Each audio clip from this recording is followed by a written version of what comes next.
Halo, perkenalkan nama saya Lea Sri Erwina Brutarigan, NPM 19050303158. Saya dari kelas 2B41 dari Universitas Kualiti Medan. Hari ini kita akan membahas tentang teori-teori kepemimpinan. Nah, yang pertama saya bahas adalah tentang pengertian pemimpin. Menurut Kartini Kartono menyatakan bahwa pemimpin adalah seorang pribadi yang memiliki kecakapan dan kelebihan, khususnya kecakapan di satu bidang, sehingga dia mampu mempengaruhi orang lain untuk bersama-sama melakukan aktivitas tertentu demi mencapai satu tujuan atau beberapa tujuan. Seorang pemimpin merupakan penyalur bagi pikiran, tindakan, dan kegiatan yang bersifat mempengaruhi dan melaksanakan pekerjaan. Hal ini berarti bahwa pemimpin selalu meliputi sejumlah besar kekuasaan. Lalu yang kedua, kita akan membahas tentang pengertian kepemimpinan. Kepemimpinan merupakan masalah relasi dan pengaruh antara pemimpin dan orang yang dipimpin. Kepemimpinan muncul dan berkembang sebagai hasil dari interaksi otomatis di antara pemimpin dan individu yang dipimpin. Kepemimpinan bisa berfungsi atas dasar kekuasaan yang memimpin untuk mengajak, mempengaruhi, dan menggerakkan orang lain guna melakukan sesuatu demi pencapaian satu tujuan tertentu. Berikutnya, kita akan membahas tentang teori kepemimpinan. Menurut Kartono, terdapat 3 teori yang menjelaskan munculnya pemimpin yang dijelaskan sebagai berikut. Yang pertama, teori genetis menyatakan sebagai berikut. Pemimpin itu tidak dibuat, akan tetapi lahir jadi pemimpin oleh bakat-bakat alami yang luar biasa sejak lahir. Dia ditakdirkan lahir menjadi pemimpin dalam situasi dan kondisi yang bagaimana juga yang khusus. Secara filsafat, teori tersebut menganut pandangan deterministis. Yang kedua, teori sosial atau lawan dari teori genetis menyatakan sebagai berikut. Pemimpin itu harus disiapkan, dididik, dan dibentuk, tidak dilahirkan begitu saja. Setiap orang bisa menjadi pemimpin melalui usaha penyiapan dan pendidikan serta didorong oleh kemauan diri sendiri. Yang ketiga adalah teori ekologis atau sintetis menyatakan sebagai berikut. Seseorang akan sukses menjadi pemimpin bila sejak lahir dia telah memiliki bakat-bakat kepemimpinan, dan bakat-bakat ini sempat dikembangkan melalui pengalaman dan usaha pendidikan, juga sesuai dengan tuntutan lingkungan atau ekologisnya. Baik, yang berikutnya adalah gaya kepemimpinan. Yang pertama itu gaya kepemimpinan otokratis, melansir dari American Express. Ungkapan yang paling menggambarkan gaya kepemimpinan otokratis ini adalah lakukan apa yang saya katakan. Umumnya seorang pemimpin otokratis percaya bahwa dia adalah orang terpintar di meja dan tahu lebih banyak daripada yang lain yang terdapat di suatu meja organisasi atau di mana dia berada. Mereka membuat semua keputusan dengan sedikit masukan dari anggota tim ataupun orang yang berada di sekitar dia.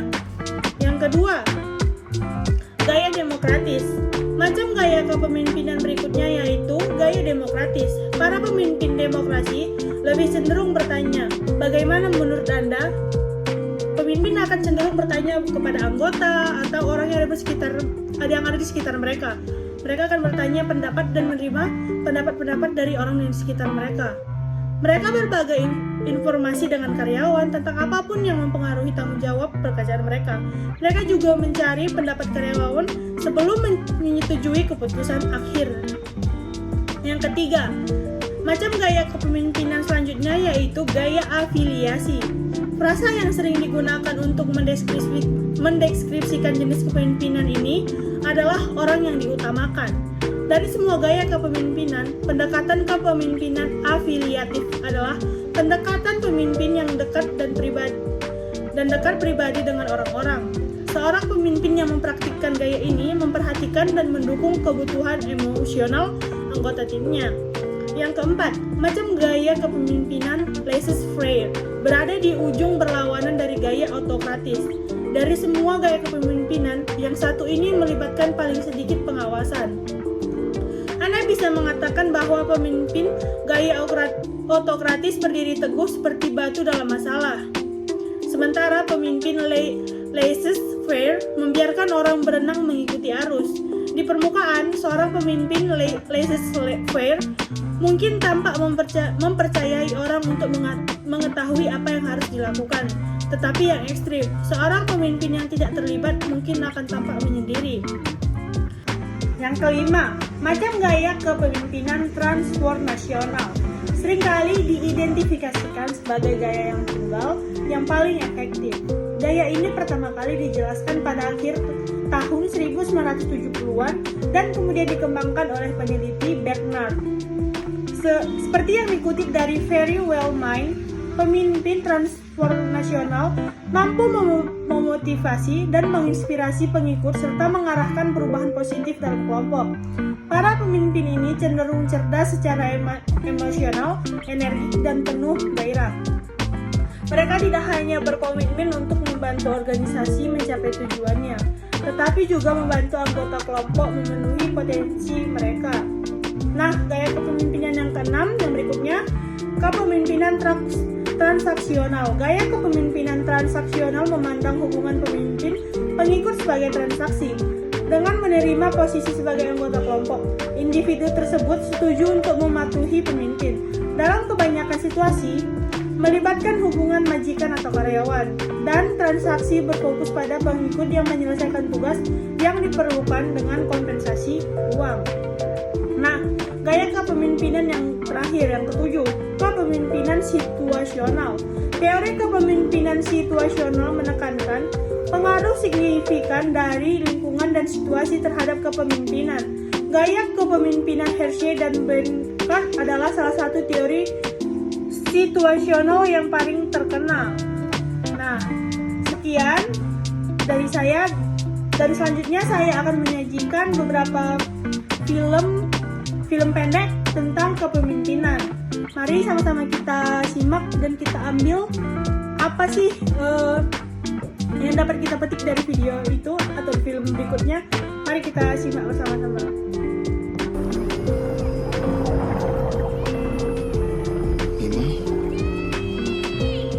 Nemo? Nemo, come on! Dory? Nemo! Nemo! I'm coming, Nemo! Nemo! Oh, thank goodness. It's all right, son. It's gonna be okay. Turn around! You're going the wrong way! Look out!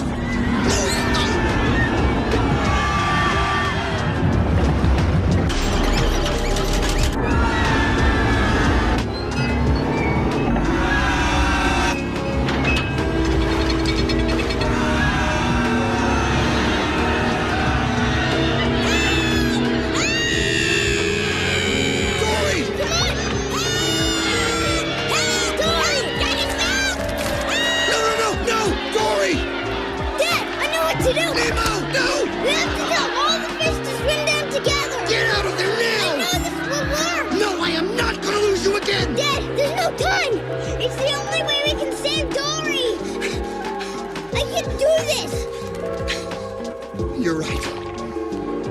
I know you can. Lucky Fin! Now go! Hurry! Tell all the fish to swim down! Well, you heard my son? Come on! Dory, we have to tell everybody to Swim down together! You understand what I'm saying to you? Swim down! Everybody swim down! Come on, you have to swim down! Swim down, okay? Down! Swim down!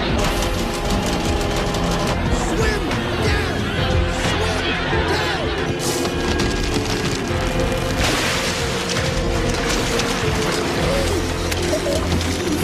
Don't give up!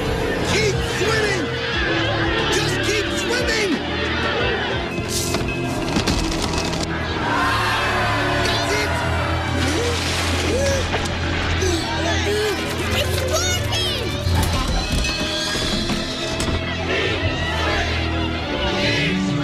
Just keep swimming! Keep swimming! Come on, Dad! You're doing great, son! That's my dad! Come on, let's get to the bottom! Keep swimming! Keep swimming. Just keep swimming. Almost there! Keep swimming!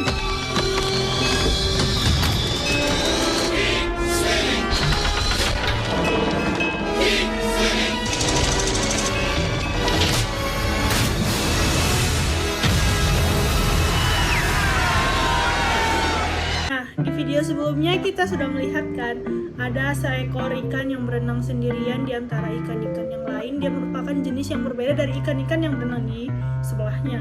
Nah, lalu tiba-tiba datang seekor ikan lagi bersama dengan temannya yang bernama Dory, memanggil-manggil Daddy gitu. Dia memanggil-manggil ayahnya. Nah, lalu mereka bertemu berpelukan.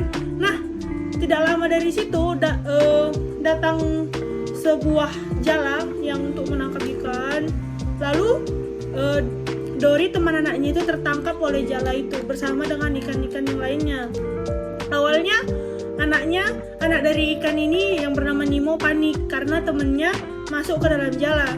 Dia panik lalu dia mau masuk ke dalam. Awalnya ayahnya melarang dia untuk masuk.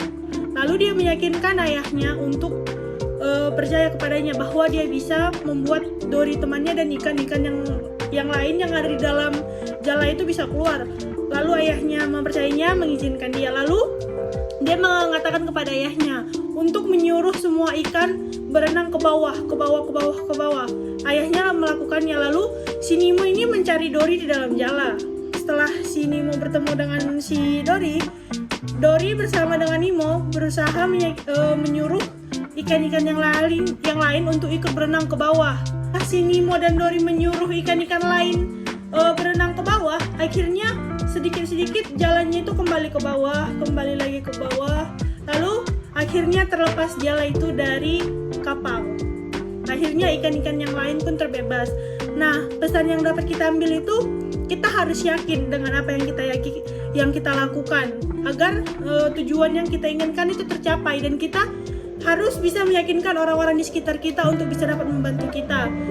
Yang paling penting adalah kita harus percaya apa yang kita lakukan itu dapat berhasil. Jadi kita bisa mengajak orang-orang di sekitar kita untuk bisa mengikuti arahan dari kita, bahwa arahan dari kita itu bisa membuat tujuan kita itu tercapai. Jadi seorang pemimpin itu harus percaya dengan apa yang dilakukan dan bisa mempengaruhi orang di sekitar dia. Selanjutnya kita lihat video yang berikutnya ya, yang kedua.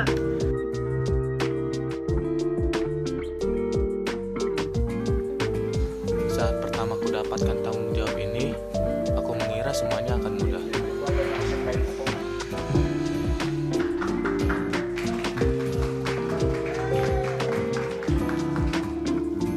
Aku kira semua visiku akan berjalan tanpa kendala, tapi ternyata aku salah.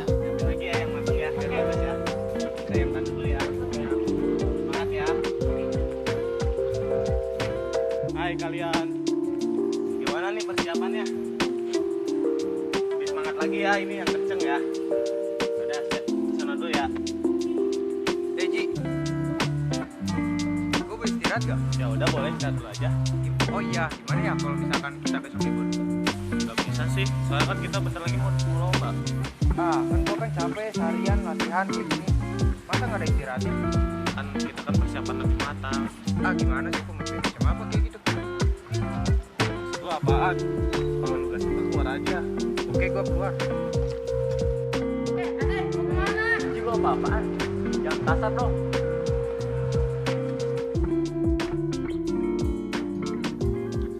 Kenapa bisa kayak gini? Apa aku bukan pemimpin yang baik?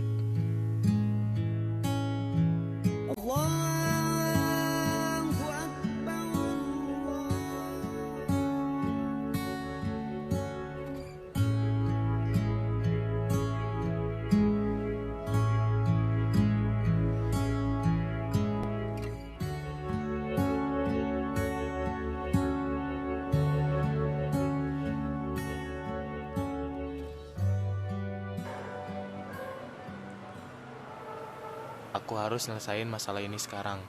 Dek, gue mau ngomong tentang masalah yang tadi. Gue minta maaf ya. Gue sebagai pemimpin belum bisa mimpin anggota gue dengan baik. Kira-kira dimaafin gak, Dek? Iya, gue juga minta maaf ya soal tadi. Gue nyesel. Kira-kira gue masih bisa bergabung gak? Ya bisa lah, Dek. Kan lu kan belum pernah keluar dari PMR ini. Oh, makasih ya, Ji. Oh iya, sama-sama. Ya udah yuk, kita pergi, kita latihan lagi. Ayo. Video yang kedua ini terlihat ada satu orang laki-laki yang baru diberikan kepercayaan menjadi pemimpin dalam suatu kelompok. Nah, awalnya dia mengira semua akan berjalan dengan baik-baik saja, sesuai dengan visi dan misi yang dia sudah rencanakan begitu. Mereka sedang mengerjakan sesuatu untuk persiapan lomba mereka. Di sini terjadi cekcok antara pemimpin dan anggotanya. Nah, awalnya dia mendatangi satu persatu anggotanya, bertanya kepada anggotanya, bagaimana, sudah sejauh mana gitu. Dia datang kepada anggota-anggotanya gitu. Dan yang terakhir, dia datang kepada satu anggotanya, sedang mengikat gitu. Dia berusaha menyuruh anggotanya itu agar lebih kuat mengikatnya. Lalu anggotanya itu pun bertanya kepadanya, apakah kita bisa beristirahat, kata anggotanya. Lalu pemimpin ini menjawab, ya boleh, silahkan kalau mau istirahat. Lalu pas anggotanya bertanya, apakah kami boleh libur besok hari? Lalu pemimpinnya bilang, kalau libur kita tidak bisa karena kita sebentar lagi mau lomba. Terus anggotanya bilang, kok nggak bisa? Kan kita juga capek, masa setiap hari bekerja gitu, kata anggotanya. Lalu kata pemimpinnya, kalau nggak suka yaudah keluar aja, katanya.